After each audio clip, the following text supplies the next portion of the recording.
강경준님 소송의 경우 상대방이 청구한 5천만 원이 모두 인정될 가능성은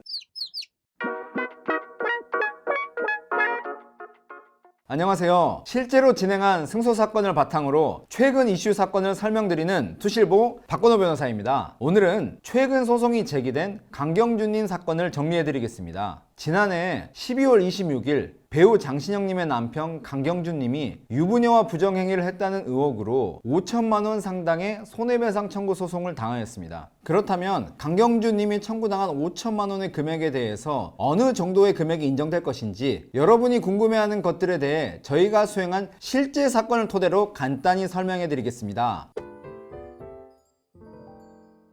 상간소송이란 쉽게 말하면 내 배우자가 다른 사람과 바람을 피웠다면 내 배우자와 바람을 피운 상대방에게 위자료를 청구하는 소송을 말합니다. 그럼 이렇게 상간소송을 제기하는 원고는 당연히 결혼을 한 유부남 혹은 유부녀겠죠. 소송을 제기하는 원고는 이렇게 한 사람으로 정해져 있지만 소송을 당하는 피고는 바람을 핀 내 배우자와 내 배우자와 바람을 핀 상대방 이렇게 두 사람일 수도 있고 내 배우자와 바람을 핀 상대방 이렇게 한 사람에게만 소송을 제기할 수 있습니다. 이러한 정의에 따라 살펴보면 강경준님 소송은 일단 소송의 결과와 상관없이 상간소송에 해당되는 게 맞죠.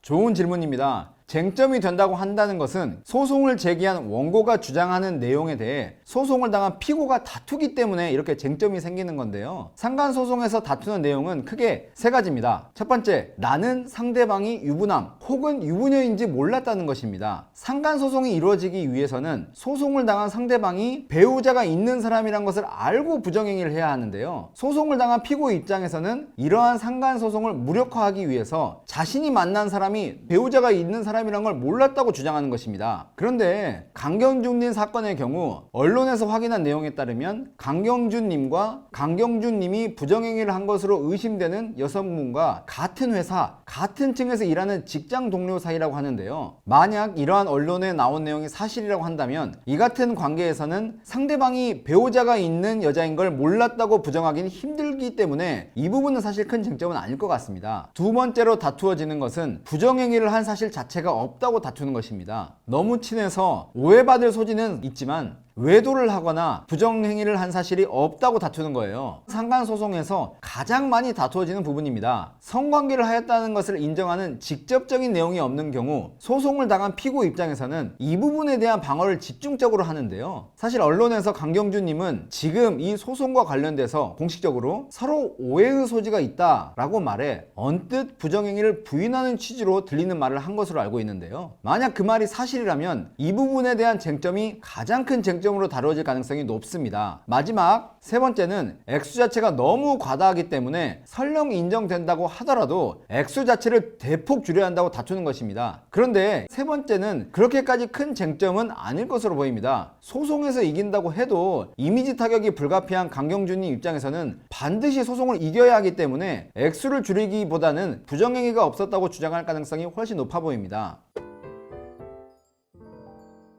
많은 분들이 이 부분에 대해 궁금해 하시는데요. 그런데 법원은 오로지 성관계 유무만으로 부정행위를 판단하지 않습니다. 헌재의 유언 결정에 따라 폐지된 간통죄의 경우 성관계 유무에 따라 죄의 성립 여부를 판단했기 때문에 오히려 누가 봐도 불륜관계인데 직접적인 성관계 여부를 밝히기 어려워 무죄가 되는 경우도 많았습니다. 그러나 이러한 간통죄와 달리 법원은 부정행위의 개념을 아주 넓게 보고 있습니다. 대법원은 부정행위라 함은 간통을 포함하는 보다 넓은 개념으로서 간통에까지는 이르지 아니하나 부부의 정조음에 충실하지 않는 일체의 부정행위가 이에 포함될 것이고 부정한 행위인지 여부는 구체적 사안에 따라 그 정도와 상황을 참작하여 평가해야 한다고 하였습니다. 즉 법원은 부정행위의 개념에 대해 직접적인 성형에 한정하고 있지 않기 때문에 현재 언론을 통해 나와 있는 강경준님의 카톡 내용도 부정행위를 판단함에 있어 증거로 사용될 수 있어 보입니다. 다만 법원은 이러한 카톡 내용 하나만으로 부정행위를 판단하지는 않고 있습니다. 그렇기 때문에 지금 나온 카톡 내용만으로 바로 단정적인 판단을 하기는 아직은 빨라 보여요. 제가 제가 진행했던 사건들의 경우도 영상이나 직접적인 녹취 내용이 없어도 부정행위를 암시하는 카톡 내용만으로도 부정행위를 인정받기도 하였지만 강경중님 사건은 언론 이외에 저희가 아직 확인할 수 있는 자료가 사실 없어서 바로 소송 결과까지 예측하기는 아직은 시기상조로 보여요. 그래도 여기서 말씀드릴 수 있는 건 현재 나와 있는 카톡 내용도 충분히 가치 있는 증거라는 것입니다.